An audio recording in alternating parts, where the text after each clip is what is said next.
This is RTV6 News at 7, working for you.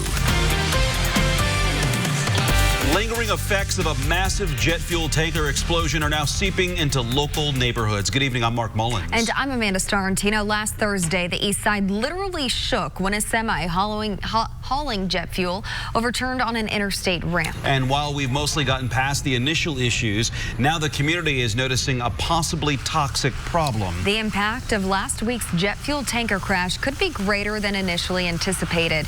As fuel makes its way into local waterways, you can still see the sheen in the water and smell the fuel in the air. This is a portion of the Pleasant Run Creek in Irvington. The Indiana Department of Environmental Management says the fuel got into the creek through the interstate stormwater system. They tell us there are no drinking water intakes along Pleasant Run Creek, and they are working with the Marion County Health Department to oversee cleanup. Well, some people who live in the area tell us they're worried about the long-term impacts this spill could have. Frightening to hear because I walk the park almost every day and I'm enjoying all this wildlife, and I'm afraid it's going to come to an end. And according to the Indiana Department of Emergency Environmental Management, the trucking company will be responsible for all costs associated with this cleanup. Right now, the driver involved in that tanker crash and explosion is still recovering. Good Samaritans helped 59-year-old Jeffrey Denman to safety after his truck overturned Thursday on the I-465 ramp headed to I-70 East. After it crashed, the tanker carrying 4,000 gallons of jet fuel exploded, critically injuring him with significant burns. While state officials say the explosion didn't damage the ramp structurally, crews made repairs to the damaged pavement this weekend with some patchwork.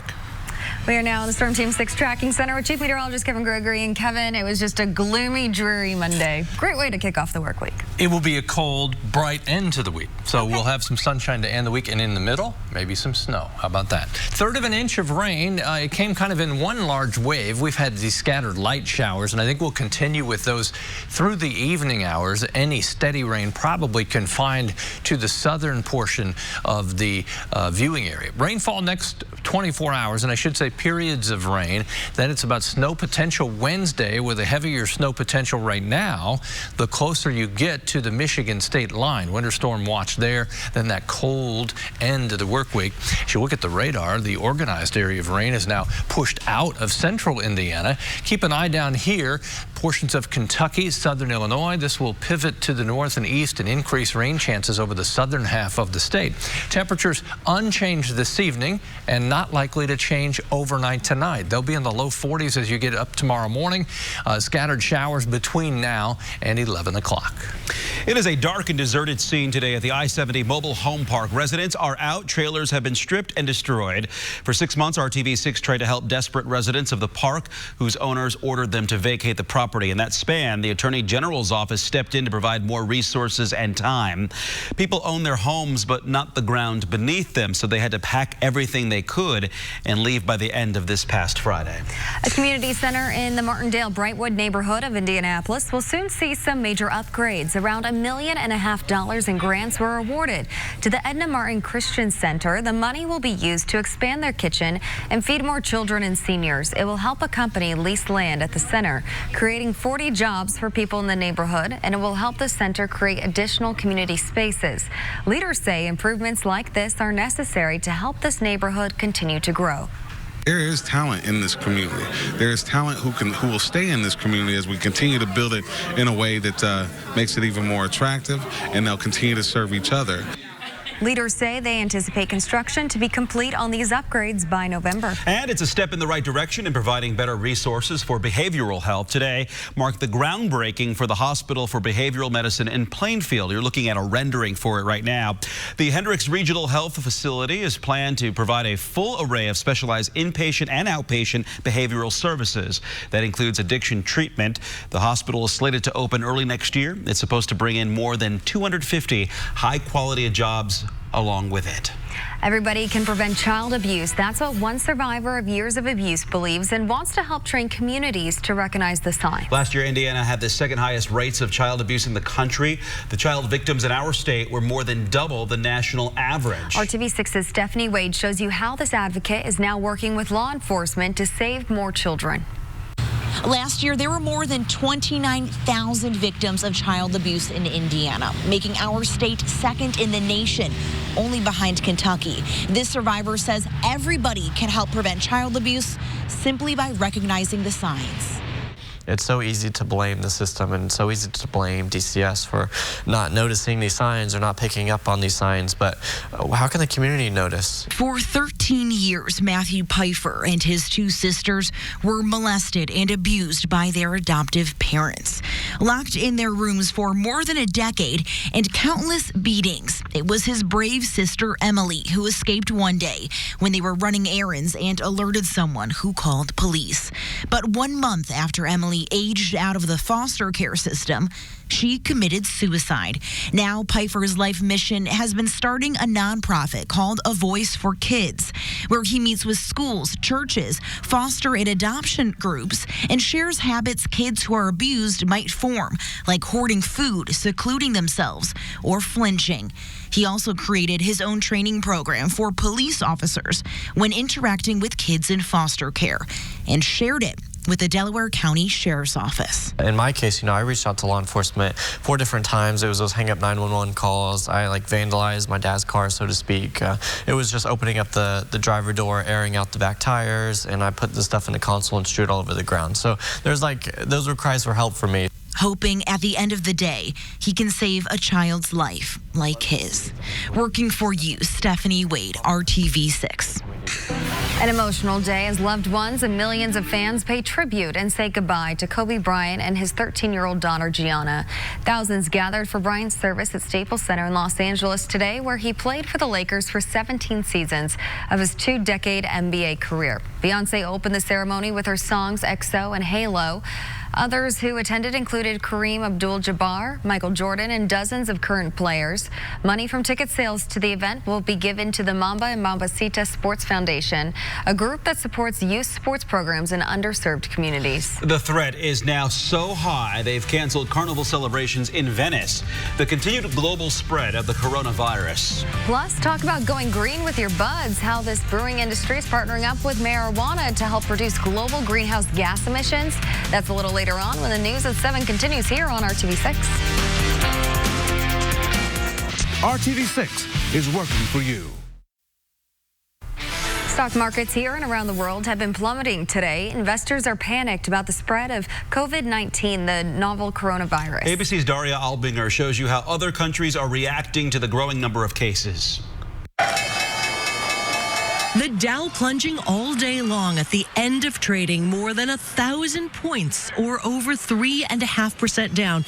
A Wall Street sell-off over worries that the coronavirus will disrupt the global economy even more. There is some fear creeping into the markets now. But those fears growing after Iran, South Korea, and Italy posted sharp increases in the number of people infected, with some towns cut off from the rest of the world, their streets empty, life and the economy coming to a standstill. The sudden increase in new cases is certainly very concerning. The World Health Organization still not quite sure how the virus will develop and spread. The virus may settle down into an endemic pattern of transmission, into a seasonal pattern of transmission, or could accelerate into a full-blown global pandemic. And at this point, it is not possible to say which of those realities is going to happen. It's that uncertainty that is worrying investors, with the possibility of COVID-19 causing more death, quarantine, and economic slowdown around the world.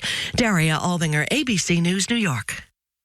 Coming up, imagine a company able to collect thousands of pieces of data on you, the invasive process that's completely legal, and how you can protect yourself. And next 24 hours, we'll talk about rain. And then as we get to Wednesday, the focus changes back to snow. Winter is not over. Visit ChooseYourChevy.com. This is RTV6 News at 7, working for you. From what you buy to where you live and work, data brokers are companies whose business is knowing everything possible about you and your habits. And then they turn around and sell that information to other companies, and it's all perfectly legal. But as Maya Rodriguez tells us, there are efforts underway to try to better protect your data. Within the World Wide Web lies a whole world of information. So we worried about hackers, but we didn't worry about essentially surveillance capitalism, companies that make money by collecting data about us and selling it to other people. Those companies are known as data brokers. They operate with little oversight, but collect thousands of pieces of data about you every day. What could it include? If you have a store loyalty card, they know what you buy. If you have an app, they can track your location and what websites you visit. Credit reports, real estate transactions, job applications, all can be compiled by data brokers to paint a picture of who you are. They don't have to tell you about it, and it's all perfectly legal. Jennifer Golbeck is a professor at the University of Maryland, specializing in data privacy. Data brokers in particular, people have tried, and most of the time they won't share it because that's their product. The thing that they have of value is all that data, so they don't want to give it away. But it's your data. It's not your data, though. It's their data. It's about you, and that, I think, is really the fundamental problem with how we think about data in the U.S. It is my data. It's information about me, but I don't have a right to it. I don't own it here. Ultimately, this is a David versus Goliath situation. This is not something that consumers can solve on their own. Alan Butler with the Electronic Privacy Information Center says that's what makes the need for federal oversight so critical. This month, Senator Kirsten Gillibrand of New York introduced the Data Protection Act of 2020. Among other things, it would create a federal data protection agency that would protect consumers and monitor where their data goes and how it's used. What we've seen over the past 10 years is an epidemic of data breach in this country, and that's really the result of the amassing of so much personal information in given places. And really, we need laws that limit and control the collection of personal information rather than our current situation. In the meantime, experts say to protect yourself,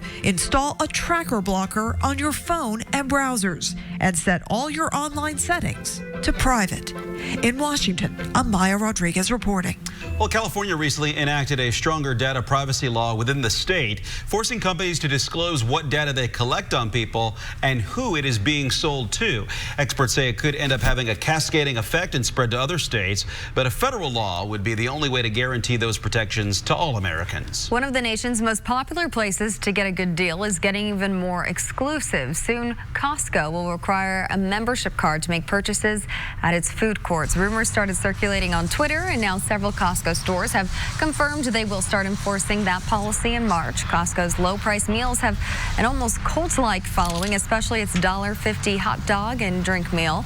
Costco yearly memberships start around $60. Time for your Storm Team 6 forecast, and this has been one of those days where you just want to hang on the couch all day. It makes it really hard for it to be a Monday. Right. Oh, let me brighten your day in the weather office. Please do.